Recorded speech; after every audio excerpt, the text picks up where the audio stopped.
na, kumapit lang kayo dyan at wag kayong bibitiw bigla dahil baka mahulog kayo sa kinakaupuan ninyo. Okay? First stop, mga ka-eksena. O, kita nyo yan? Akalaan nyo nagbebenta pa sila ng peanut butter. Ayan o. So, wait lang, halitan ko ng konti para makita nyo. Yan. Ang sabi. Ayan. Kita nyo? So, yan ang mga binebenta nilang peanut butter. May mukha ni Guanzon. Take note literal, pinost nila na isa sa anchor nila si Guanzon. Halak ka. Okay? Pero may mga papakita akong slide, idadamay ko na rin. Ito mabilisan lang Marami pa akong nakita nung nakaraan, hindi ko iniisip na puputok. So, karamihan ng mga post ng mga DDLs o DDS content creator vlogger, mas lamang sa kanila.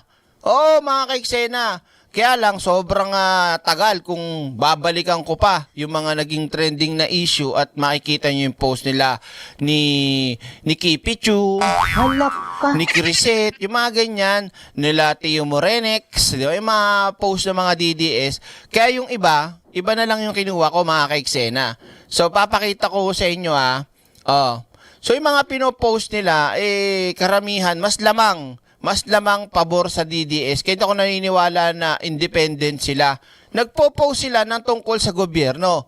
Nagpo-post sila sa issue ng bansa. Pero iba yung dating pag DDS na yung kanilang pinopost. Ito pa. Kita nyo yan share ko lang naman sa inyo okay? Pinili lang natin yan pero sinasabi ko naman sa inyo na may post din sila tungkol sa gobyerno, Okay, para maliwanag. Yan! Nasaan ba yung tubo? Kita nyo to? Ito ay isa sa mga anchor ng PGMN. Legit yan. Paano mo nasabi direct? Mamaya, pakita ko sa inyo. Ito yung mga post, diba? Siya pa nag-post niyan, yung si ating 7,000. Tuloy natin. Ayan. So, nakikita nyo ba sa taas? PGMN Anchor Greco Bellica. Nasaan ba yung tubo? Ngayon, kung yung anchor mo, di ba? Kung yung anchor mo ay makadutae, ano isipin mo? Neutral o bias? Sagot kayo. Neutral o bias? Di ba? Ito pa. Ayan. Nasaan ba yung tubo? Diba? Bakit yung mga post namin ng mga BBM vloggers hindi nyo ma-post? Ang fake news na mga sinasabi nyo mga putang ng mga DDS na yan Diba? May nakita ba kayong post nito ng page na to na halimbawa mga kilalang DDS BBM vlogger kunyari na pinopost nila? Wala. Bakit? Kasi nadidebunk yung mga pinopost ng mga DD vloggers Di ba, Royce Kusina? Himala, nandiyan ka na ulit. Wala bang hawak mo ang beat dyan? Pa-burger ka na. Tawag dito, copyright Naghahanap pa ako ng magandang dance number ko Babawi na lang ako, Royce Kusina Kita nyo? Tuloy natin, Di pa, ito pa, di ba? Tanong ko sa inyo, kayo na nakakakita, nakakasubaybay dyan sa page na yan, meron ba silang pinopost na kagaya ng ibang mga BBM vloggers dyan? Wala! Halak ka. Wala. Kasi alam nilang sosoplakin namin talaga kagad pag may ginawa silang Ayan mga ka-eksena, literal PGMN Anchor Greco Bellica.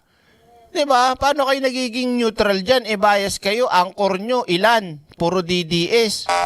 Tapos sasabihin nyo na hindi kayo DDS, king ina nyo. Ayan pa, hindi pa tayo, isa pa, tinan mo? Buray mo, pati yung mga issue ng kay yan saan pa? Si Chiso, Ito, sinelect ko lang basta hindi ko sinasabing puro DDS post. Ang sinasabi ko, lamang. At sinasabi ko, meron din silang post tungkol sa gobyerno. Pero makikita mo talaga yung pagkakaiba kung sasabihin mong sila ay neutral. Sira ulo nyo. Uy. Halak ka.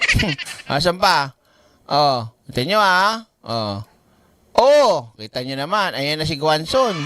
Maraming salamat, Gia C. at Abigail Cabral. Thank you so much po, I love you all.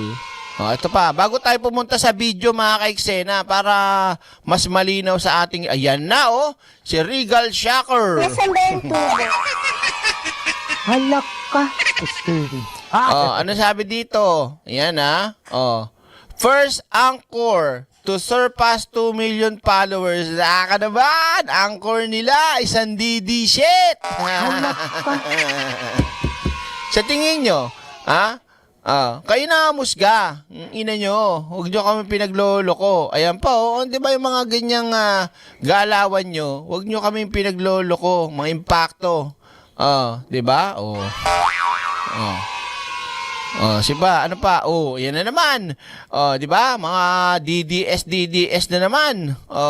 Anak ng kubeta, Saan pa? Ayan, Baka sabihin nyo, di totoo, PGMN Anchor Attorney Buena Guangson.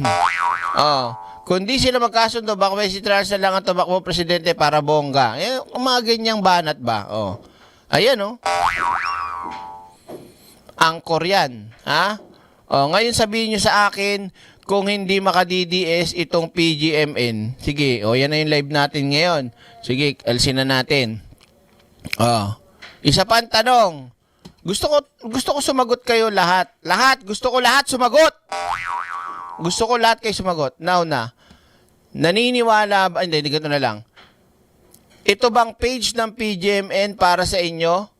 Maka Duterte o maka Marcos? Sige.